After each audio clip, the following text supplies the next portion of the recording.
Welcome to this week's episode of Devil's Trap Podcast. I'm Diana. And I'm Liz. And we're going to talk about season 12, episode 21. There's something about Mary. Yeah, there is something about her. And we'll talk about all of that. So before we do that, what have you been up to?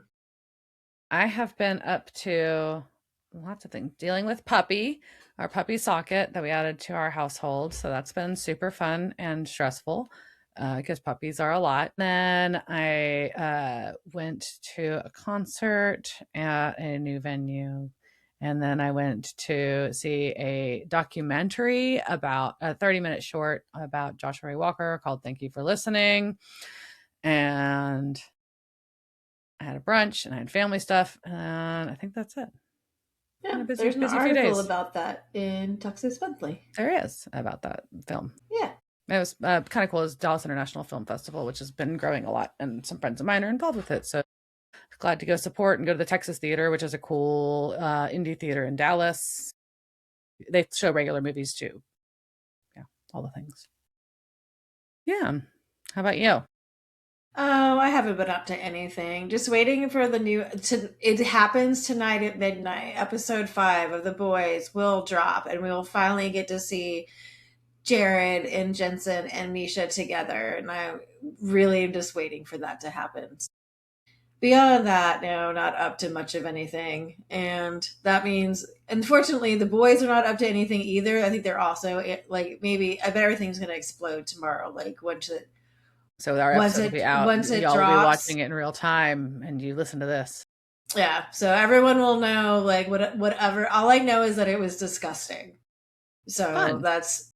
I'm looking forward to that. I'm not surprised. Kripke has been, with the boys, disgusting in a very fun way. So, yep. And so there's no news on that. So I guess we can just jump right into this episode. And so There's Something About Mary was written because that was the name of a movie. And in that movie was also something that was gross. Yes. This was season 2, and that's what that movie is known for. I'm sorry. That's it. The only thing it's known for. And so this was season 12, episode 21. It first aired May 11th, 2017.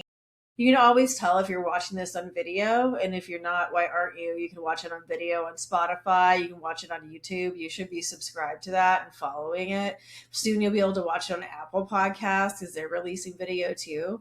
So you can see me every time I say the date that I look at the calendar to see what day it is to see if we're in alignment.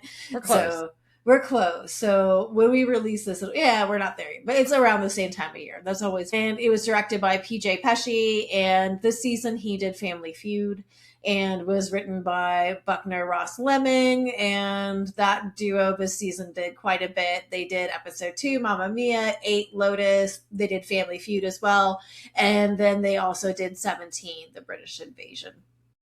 And we'll talk about them pretty soon in a minute because they do something.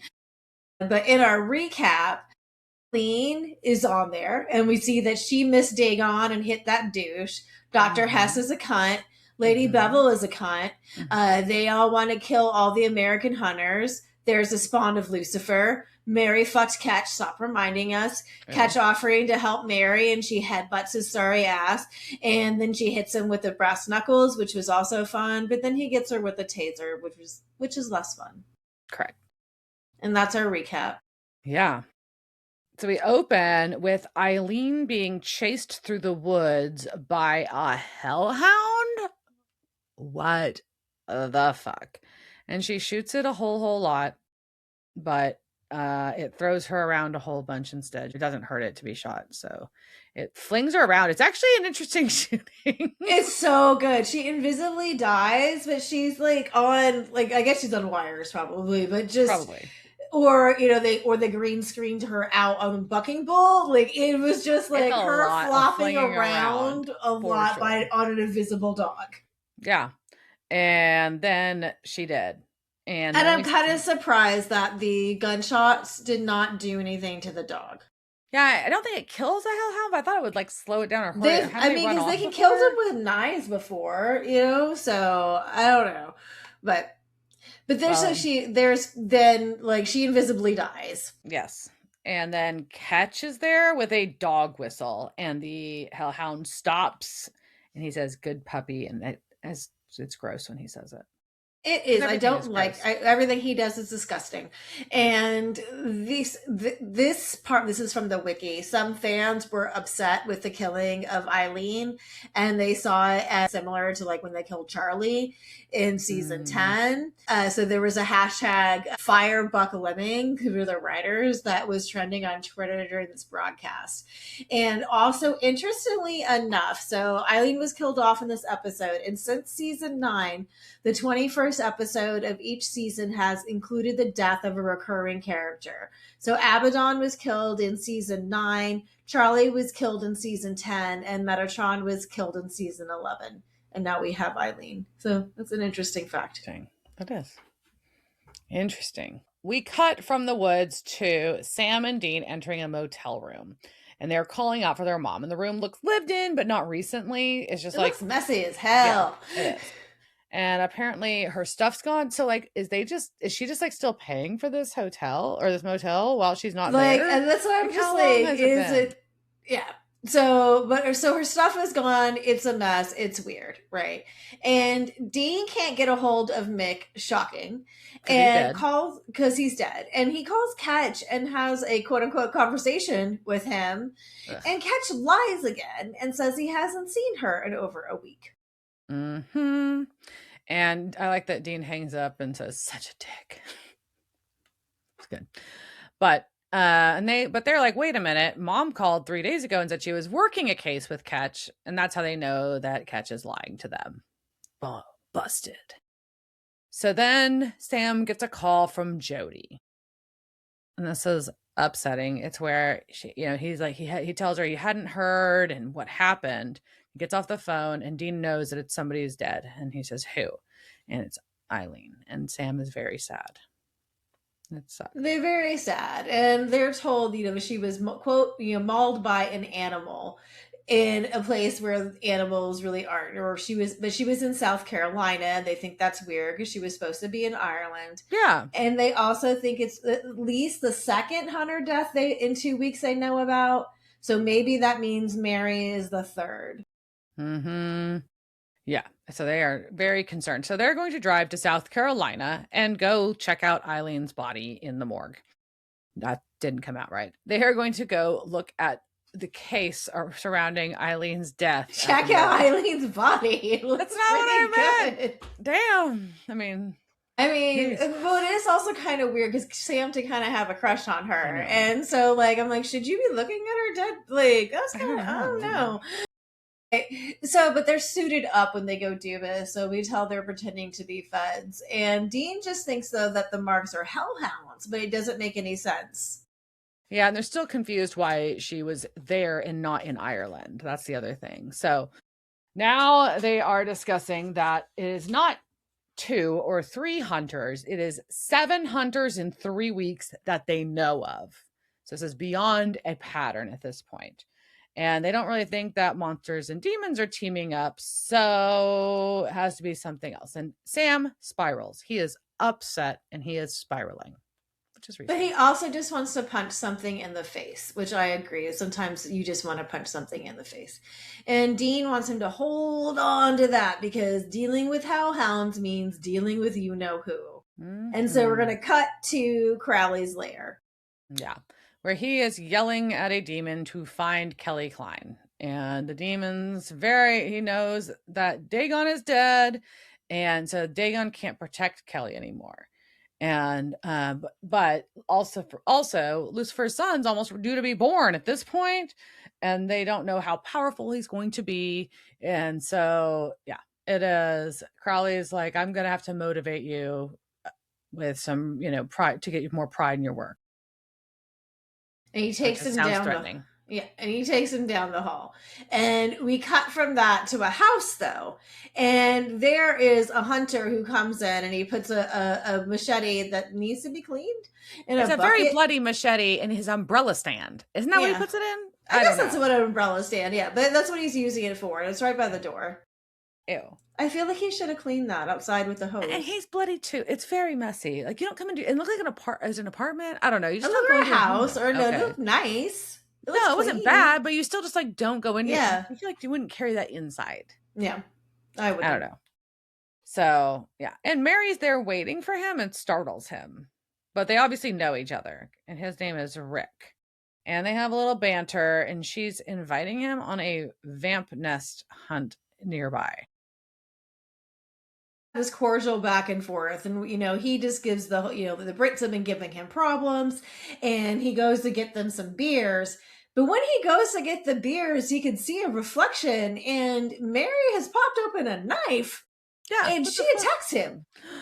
Yeah, and he quickly smashes a beer bottle to make a weapon for himself to fight back, which I was like, ooh, smooth. Either way, he slips and falls, and she slits his throat.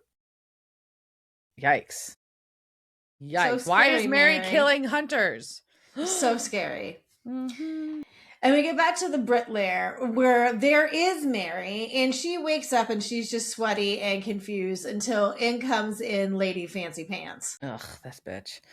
I think I called her Bevel bitch. That was my this time. I know you like her Lady Fancy Pants, but I went with Bevel bitch. I call her like Lady B sometimes in this. Yeah. Yeah. So Mary's like, hey, did I leave the building last night? And Bevel just fucks with her, like, oh, can you not tell the difference between fact and fiction? Because she's such a fucking bitch. Anyways, She is. so Mary's like, no, I'm fine. It's fine. But she's having flashbacks to being injected by that weird potion shit that Bevel wanted to do to fuck with people's brains.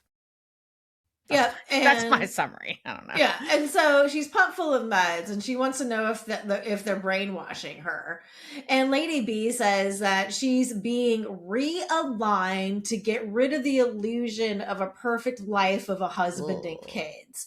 But then she says that you kept secrets from them, like that you're the one who invited Yellow Eyes to come in so you could spare John's life. And then she Mhm. drops in like this other shit that Mary didn't know, like about John going mad, searching for revenge, getting drunk, and abandoning his children for weeks, leaving them permanently damaged.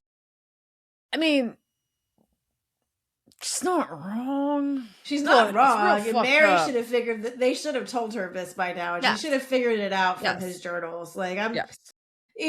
but so it's still a lot to dump on her. But she basically explains that they're trying to return her to be Mary Campbell, natural born killer.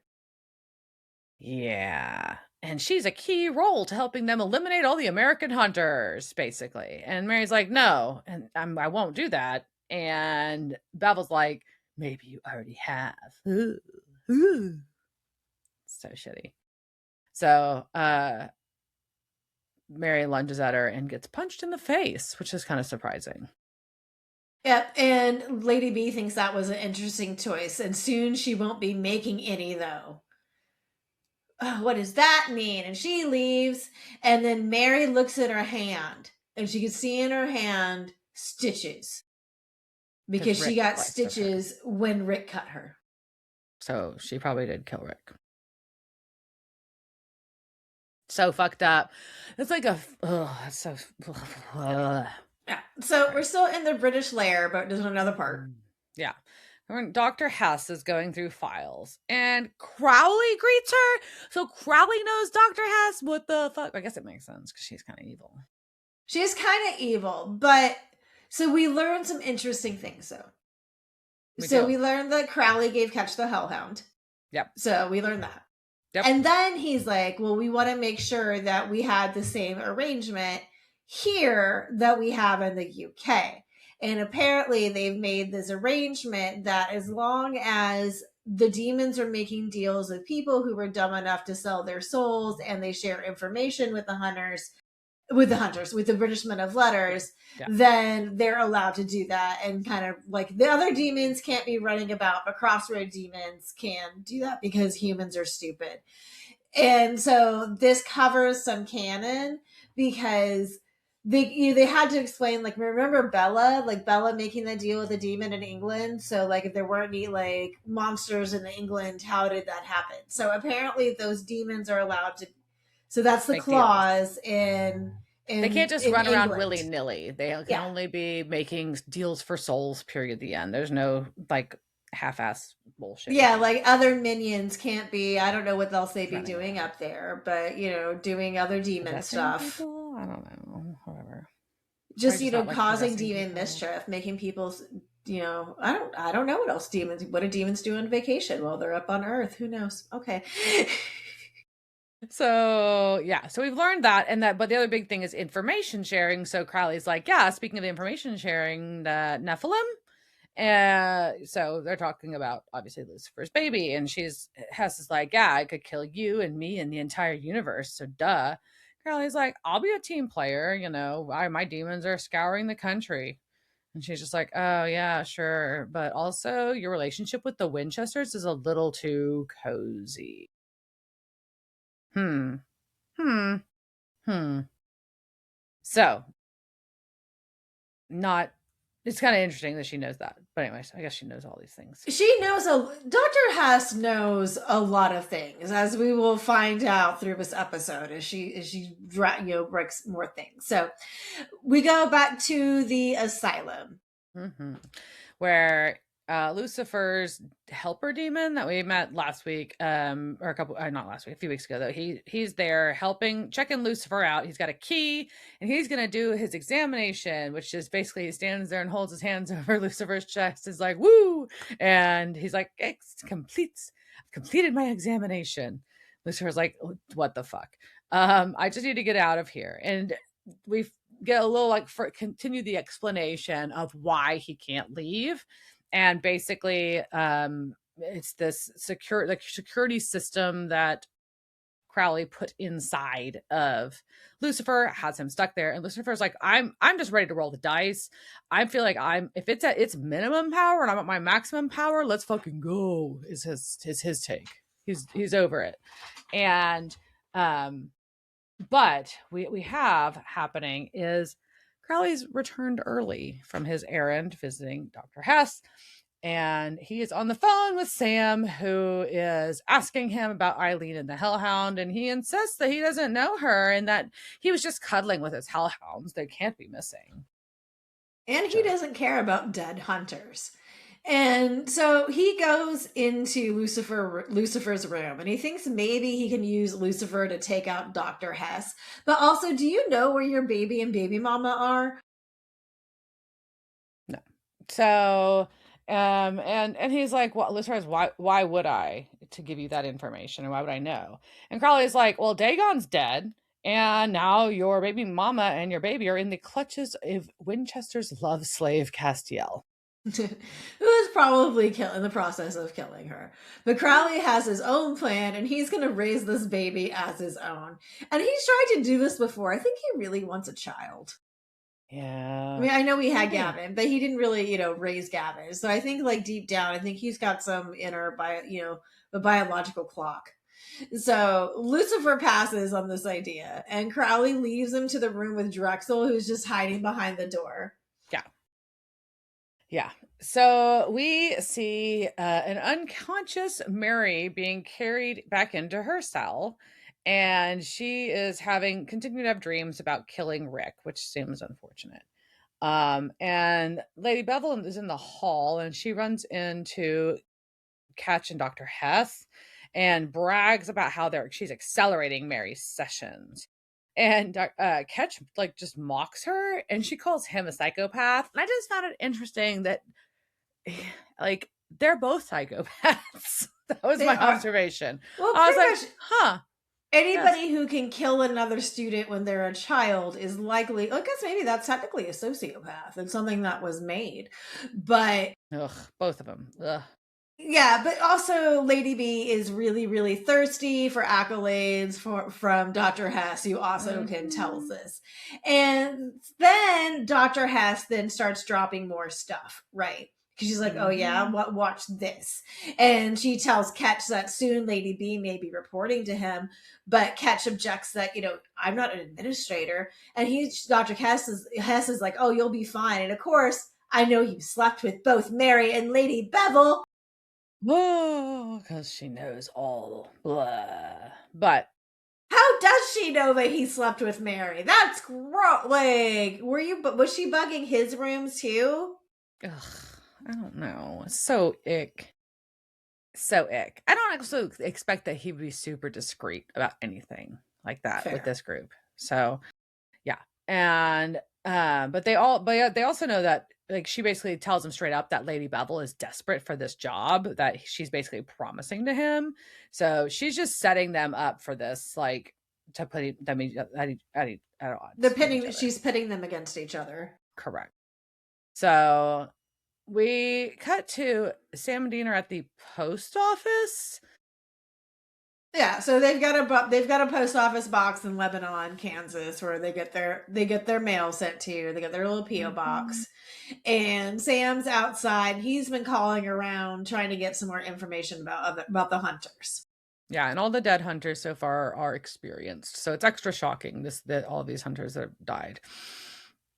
And Dean finds in their mail a letter from Eileen. It was from 4 days ago, and she was afraid to call or email because she was convinced that she had been hacked and was being tracked by the British men of letters.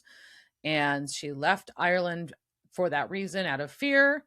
And that's why she was trying to come back. And she found a microphone in her room, which they kind of go, oh, like it makes a light bulb go off for them. But then she asked to stay with them, and it was really I sweet. know. I was like upset, just like, oh. So they go back to the bunker and they are searching for bugs. And they search. It's actually kind of parallel to like what we saw the British men of letters, like all the stuff they were going through, kind Yeah, of. but Dean starts in the fridge, which would be a really stupid place to put a recording device. Yes. But then they finally find the one under the map Oh, table. also though, but Sam was just running his hand like all over those shelves, and there was no dust anywhere. So like, I think they're doing a really good job of keeping the bunker free of dust. Do they have a housekeeper that we don't Well, know someone about? would have to come in, I right? know. And I can't see Dean and Sam hiring a housekeeper. Yeah, that's fair. Maybe it's I Sam. feel like it Maybe should it's come with a house elf. Is there just a house elf there that we don't their know house about? up, We're just like or crossing like over, or we it's don't know just about. a magic spell that like keeps the dust off the books. I mean, hey, I'll take it. So they finally find it and they fake a conversation when they find this bug because basically, like, well, they don't fake it. They have a real conversation about a fake meeting. About a fake meeting with the one bug that they found, which I still think was really stupid that they were there for that long and they only pluffed in One, one bug. one. That was a No. lot. Yeah, yeah. So they're gonna go meet at the old ironworks the next night. So back at the asylum in Lucifer's cell, I guess. Anyways, Room, whatever. room, yeah. Drexel is explaining the risk of escape to Lucifer, and Lucifer's like, I'm not having it. You just need to check the device again."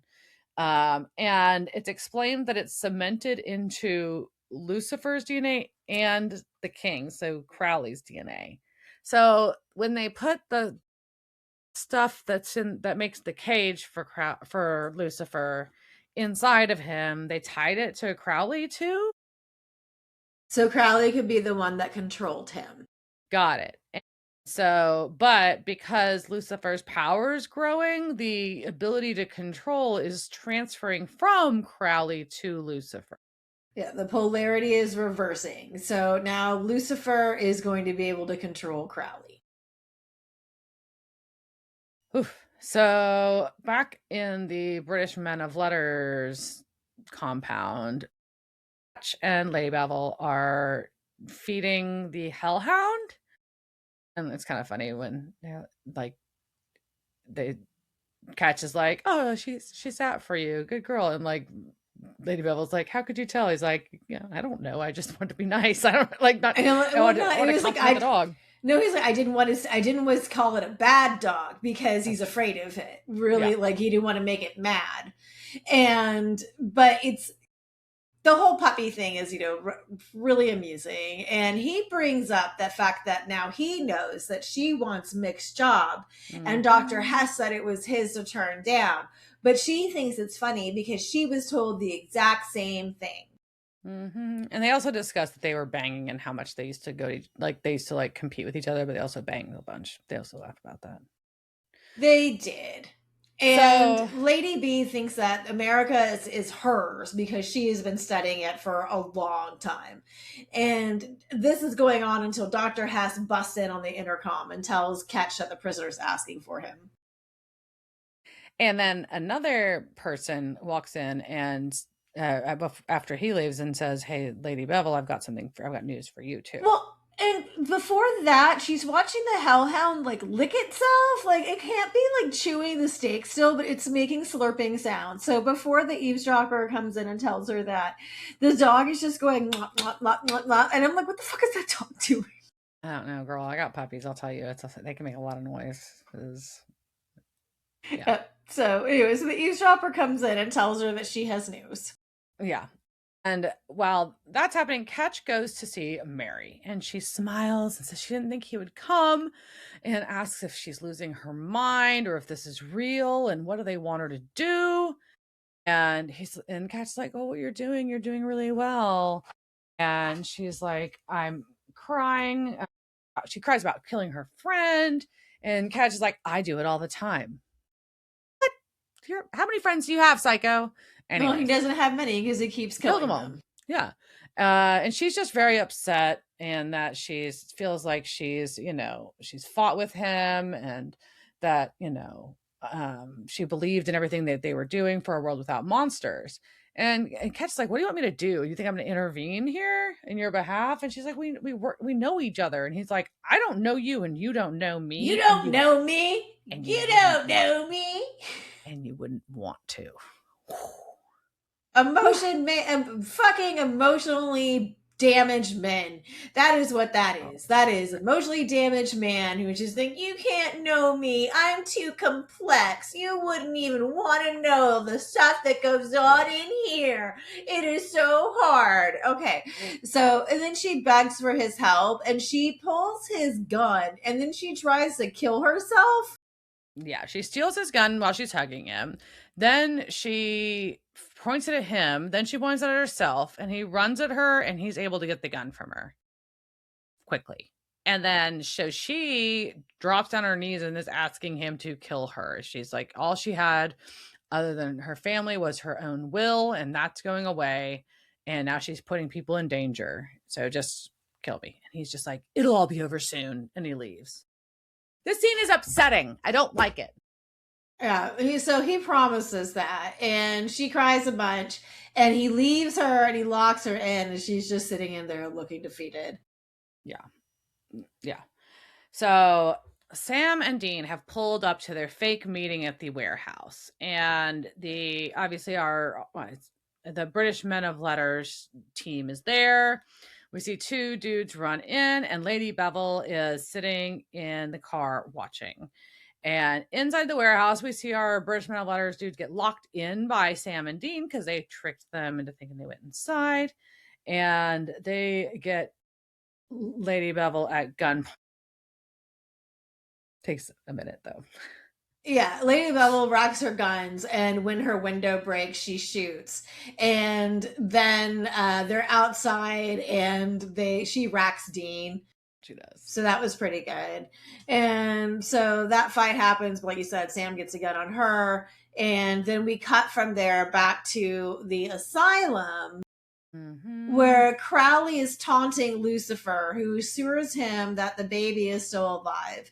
And as Crowley monologues, Lucifer starts testing out his powers and he starts doing like little things, and everything he does, Crowley mirrors. And they're just little stuff at first, and then it gets bigger and bigger until Crowley is flapping like a chicken and hopping on one foot.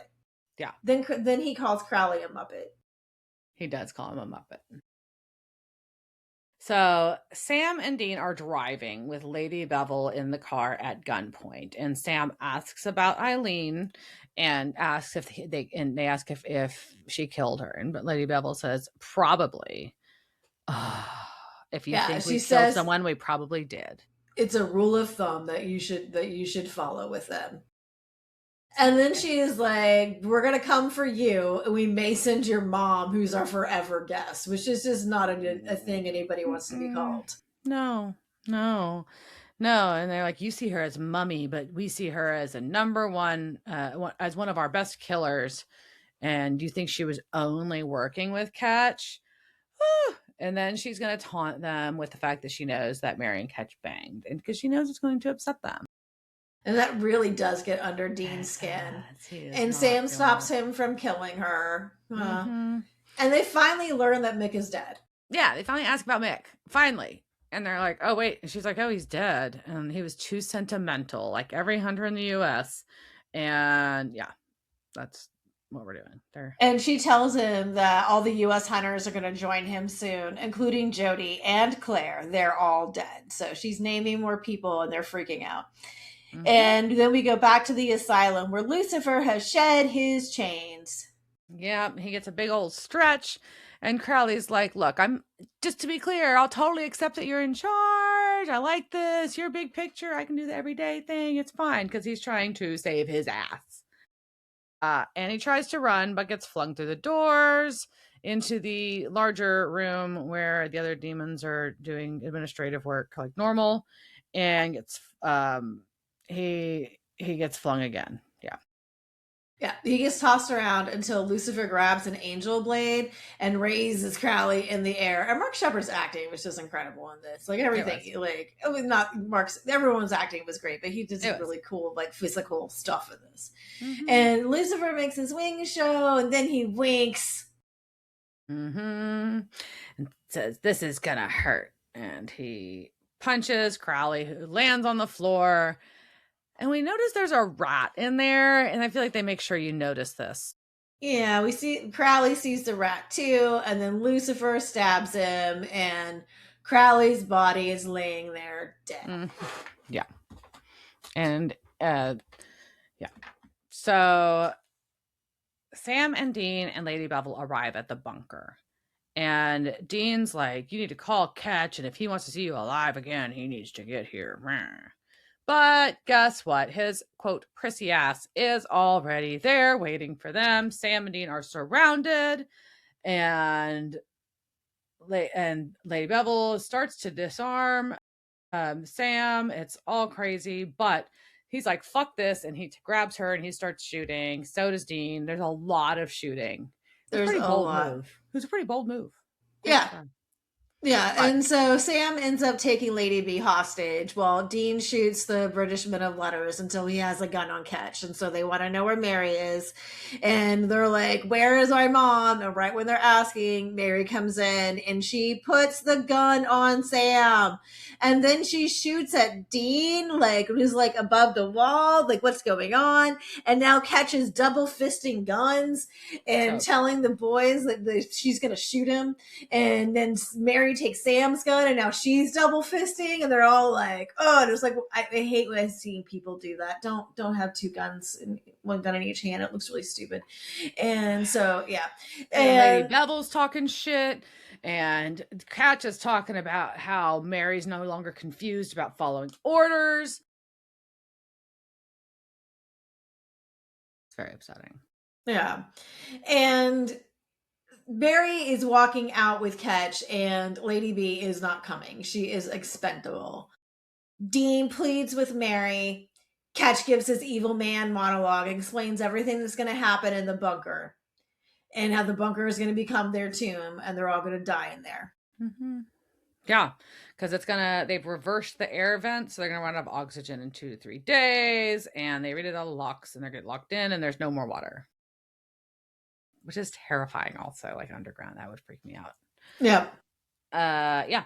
So he Ketch and Mary leave Sam, Dean, and Lady Bevel there and lock them in. Lock them in. Power goes down in the bunker and the air pumps start going off. And they cut from there to the asylum. And Drexel has been tasked with fixing the door. And he's got to get the door fixed before Lucifer gets back, or he's going to be really mad. And the other minion wants to know what to do with Crowley's body. And we're like, well, I guess just toss it. Mhm. And they They tr drag it out. Yeah, they're dragging it, but there's a rat following. There's a rat scurrying after. Yeah.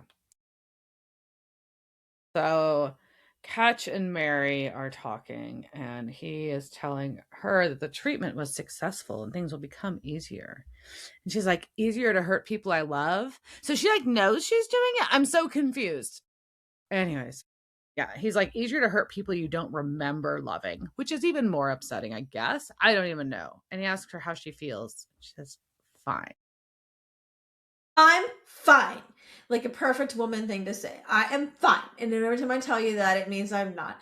And we are going to talk about kind of your confusion, and we're going to talk about brainwashing. So this is lore.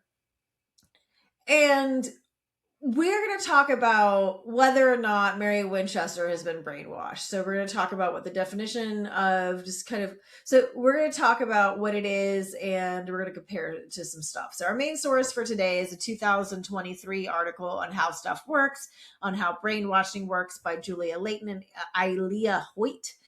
And according to them, their definition of brainwashing is that it refers to both coercive persuasion and a systematic process aimed at altering an individual's beliefs, attitudes, and behaviors through various psychological and manipulative means. And so we're not talking about just advertising influencing you. We're talking about a systematic process breaking down somebody's belief, something that usually occurs in isolation, right? And did you know that while recognized as a war crime by in the Geneva Conventions, brainwashing is not technically illegal? Huh. Like so, Interesting. like it's a war crime, but there's really nothing against, like there's some things against fraud, but there's not really anything against you doing this to somebody. It's not illegal. Isn't it interesting? I mean, I don't That know is why, like interesting. what the law would be, but Yeah, I'm like, so how would you write that? But also, does that mean like, are there certain like things where people would opt to be brain? Is this like Eternal Sunshine of the Spotless Mind shit? Like the people paid? I don't know. Never mind. I don't Which know. isn't real So either. So. we're gonna. There's very different versions of what kind of brainwashing is, but we're gonna to make this simple for Mary Winchester. We're gonna do Robert J. Lifton's defined steps, and he got this based off of prisoners of Korean War and Chinese war camps. So those were prisoners who came out praising communism, right? And they're like, how is this happening? So he studied a whole bunch of cases of those. And so he came up with these 3 stages and various steps. So the first stage is called breaking down the self. And during this stage, there are 4 steps that are involved in destroying a person's sense of self. So the first one is an assault on identity. And this involves removing the core beliefs that make up the ego or the self. And the examples how self works gives included you are not a soldier or you are not defending freedom. So in Mary's Winchester's case, I would say that they were taking away her identity as a mother, right? That Yeah. was one of her core systematic beliefs about herself is that she was a mother. And I think that's one of the things that they were assaulting a lot, like keeping Dean away from her, not like letting her answer the phone. And there's a lot of this that I'm guessing because we don't get to see her whole Right. process, but I Um, think that's what they were doing. Any other ways you think her identity was being assaulted? I mean, I think that they were just trying to not like, take her back to. I mean, Lady Bevel says that they're trying to make her back into Mary Campbell. Like, so Right. anything that happened after that, which I mean, your identity evolves with you and your experiences. So they're trying to revert back to Right. to a perceived identity. Yeah. All right, the second step is guilt. And the victim is drowned with guilt and are severely attacked for a transgression, so that the targets begin to feel a general sense that everything they do is wrong. I'm like, this is called being Catholic. But I think this is Lady Bevel did that in this episode when Yeah. she threw how fucked up John Winchester was after her death and how he was the world's shittiest father. So making her felt, it was like kind of made her feel guilty about dying and just about also just that she wasn't a good mom, right? So Yeah. if you were a better mother, you wouldn't have given your kid up to Azazel to save John Winchester. So here's Yeah. all this guilt that we're throwing on you about that. And here's the domino effect of what happened because you did that. and Right. your kids are going to be stuck in a world with monsters because they grew up as hunters if you don't join the British Men of Letters. So you have to do all these horrible things because otherwise this is all your fault. It's all your fault. Yep. The third, yep, and the third step is self betrayal, and this is Mm, after the disorientation and oodles of guilt. The victim is made to denounce those who held the same belief systems as them, family, friends, etc. And I think we first start seeing this when she is just starting to lie to the boys. When she is, even though I think that was not necessarily part of brainwashing. I think that was the first steps in the British Men of Letters trying to turn her, right? When they got her yeah. to be okay with lying to the boys, and then just also the isolation from them, right? Not calling them back while she was on the road with them. And then in the end, she freaking pulls a gun on them, which I think is the ultimate sign of I Betrayal. am denouncing you Yeah, for and sure. leaving them to die. Yeah. Yeah. And the fourth step in this stage is the breaking point. And this is where the victim loses it and breaks down, setting them up to be converted to a new belief system. And we saw Realigned. that, what? As Lady Bevel says, realigned. Realigned, right? And we see Mary mentally breaking down and unable to tell what's real. And she sobs and she's breaking down to Ketch. And we don't see what happens in between the bunker and the scene for Mary, but they do something that convinces her to go to the bunker and turn on the boys, right? Yeah. And even in the deleted scenes, that wasn't in there. And I do kind of feel like that was, You need one more session of like yeah, I kind of was a cop to out yeah. on the writer's part to not have that in there. So, or maybe they just thought it would be redundant. But I would like to see how we got from Mary kneeling on the floor crying to Mary holding a gun on her son. Yeah. Right? It was a big There's leap. that is a leap. It implied a longer time frame had passed too than had. Because I feel Right. like there would have been at least another session there and there wasn't. But anyways, that's No. So story. that's the first stage. And I think Mary Winchester went through all of those stages. So at this point, up until this point, I'm saying, oh, yeah, she's going under the brainwashing steps. All right. So stage two, this is the possibility of salvation. In the second stage, the individual is given a promise of a way to a solution to end their suffering, creating hope and dependence, as now their brainwasher is the only way to get relief.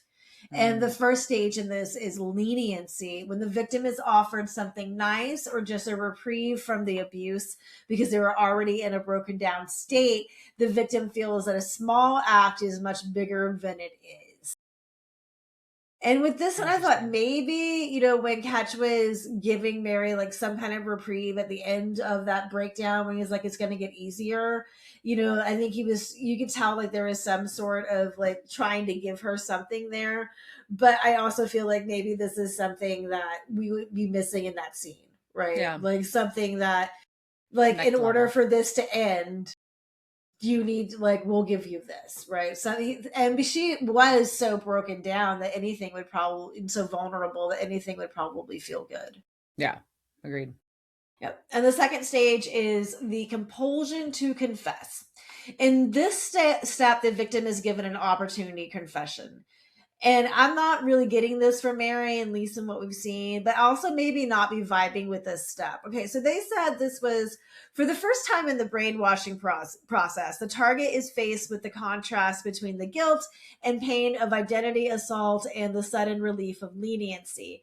The target may feel a desire to reciprocate the kindness offered to them, and at this point, the agent may present the possibility of confession as a means to relieving guilt and pain. Hmm. I mean, almost with when she's asking if it's now easier to hurt people she loves, but not really. That's really not there because she's not really getting the reprieve either from it. So I almost am kind of wondering though if them sleeping together was also part of that, right? Because process. she part of the process and part of the brainwashing, right? Because it was giving her something like, and she was giving something back, right? Gross, but maybe. Maybe. All right. Third step, channeling of guilt. The victim's old belief system is now a source of shame, but this new belief system will relieve you of that suffering. So I think in the bunker in the car, Mary seems to be on board with British Men of Letters. I think she's on the path for that. I think that's Yeah. like the clearly like she's still like not like fully bought in because that's why she wouldn't be talking about people she loved, hurting people she loved otherwise. But at the same time, she's clearly willing to do it, so she's on that train. Yeah. And the fourth and last step in the stage is releasing guilt. It says if they only denounce their old belief system, everything will be great. And I think her actions in the bunker seem to be clearly she is denouncing her old Mm-hmm. belief system, even though like she's not doesn't say much. She really doesn't say much to either of them during No, this. she's doing it. Yeah. Yeah. All right, and a final stage, stage 3, is called rebuilding the self. And this is the time to make a new person based on the new belief system. And the first step is progress and harmony. The victim is made to feel it is their choice to pursue their new life over their old one. Physical comfort will come with the new life as well. And we kind of get this. Mary has promised that things will be good as she just continues. I think the car scene at the end is a little bit of this as well. Just, she is on where this is the life that I'm on, and this is where we're going, even though I just left my children to die, which seems strange. And the final step and the final step of the stages is final confession and rebirth, when the victim chooses their new path, rejecting their old belief system. This is often accompanied by a ritual or a ceremony, especially if you're in like a cult situation. Right. And I think the bunker scene could also be this, but it could also be something we haven't seen yet, right? Like, what Yeah. is her final step over? Although, like, you killed your, yeah, I feel we haven't seen it yet, but you just killed your children. That's huge. She could still save them.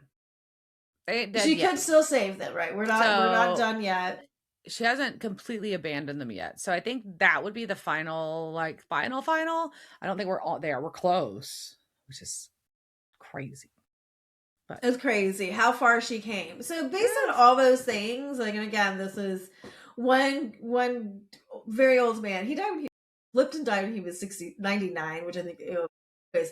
And it was just like, I did a quick like look at his wiki. I'm like, any problematic things about you? And I'm like, okay, you think you're fine. I don't think you were. So you just never know before you start charting someone's list these days. yeah. Oh, but anyways, these are based on his ideas of brainwashing in terms of that process. And I think for the most part I do feel like Mary checked almost all the boxes. I agree. I feel like somebody probably followed a similar, like they had to have known a process like that to do this successfully as a writer and follow that. Yeah, interesting. It's an interesting point. Yeah. So, but definitely check. Mary Winchester was brainwashed. Yep. It's so wild. And so we don't even end though with that scene in the car between Mary and Ketch. We end with one more kind of almost confusing scene. It's so confusing. Where the fuck is Lucifer? He's in like a weird CGI mountain. Why is he on a mountain? A CGI mountain with a sunrise, and he looks very happy because he is free now. But it's also just a really weird, like he's just smiling on a mountaintop, looking at the sun. He's gonna have a baby, and he's finally living his best life. I guess. It's a very odd scene, and especially, I mean, I guess we'll talk about that and wrap up. All right. So, any characters for us to learn about? Yeah, not too many. We knew a lot of the folks in this episode already. So we've got Rick was played by Andrew McNee. He's been in episodes of Hellcats, Supergirl, Magicians, The Hollow, Catwoman. He's done voice work for My Little Pony and Ninja Go. He was Haas in the Scary Movie 4 movie and Coach Malone in the Diary of a Wimpy Kid movies. And then one of our techs we got British Men of Letters, folks. There's a tech named Serge Dasal. He's been in episodes of Fringe and was the dad in Child's Play, the 2019 movie. And Paige was played by Chelsea Gill. She's been in episodes of Altered Carbon, Snowpiercer, Supergirl. She was Sarah in the film Before I Fall and has done a lot of Christmas Hallmark movies too. Cool. Nice. So yeah, just to wrap up this episode, some final thoughts. And I said, like, that was a weird way to end. Very weird. That scene just, I was like, wait, what's happening? And so, I mean, to sum up, we know that Crowley is maybe dead. Possibly, although Possibly not, like it's Crowley and Wink, he wink. wink. Yeah. But Lucifer is definitely out and about, and He's on Earth. That's what he's we out know. of hell. So Lucifer's out of hell looking for his baby and his baby mama. And but Mary has completely fucked the boys over, who are now locked in the bunker, which That has bitch. been Ugh. made to kill them, which is just Ugh. weird that the bunker can be turned against them like that. That is kind of weird. That is kind of weird. Yeah, I don't know. We are, we're almost at the end of the season. Yeah. It is. It's almost the end of the season. The I found this episode really stressful, and I found that last scene really weird. I mean, I get that's illustrating that he's on Earth now. It was, but it was just like, wait, what? Like we've got this really intense. Everything's very upsetting. Mary's brainwashed, and then Lucifer's like laughing on a mountaintop with the sun shining. I don't know. I mean, I guess I get the contrast. It was just seemed very out of place. Visually, the contrast, right? We have been very Dark, dark, dark. in dark spaces. We've Nighttime been in the bunkers. asylum, we've been in the bunker, we've been in the connexes, and now we're just on a CGI mountain. It's so bright. Just weird. I was like, what is happening? Yeah, so who knows what will happen next, but Lucifer is just very happy about his baby. Very happy. So honestly, it kind of makes me happy that when Lucifer, I mean, just he's just so charming. Like as he's like winking at Crowley, like even as he's murdering Crowley, he was charming. Yeah. Which is Lucifer is a charming thing. So anyhow, so any other thoughts? No, that's it. All right, we'll wrap it up then. Cheers, Dirk. Cheers, bitch.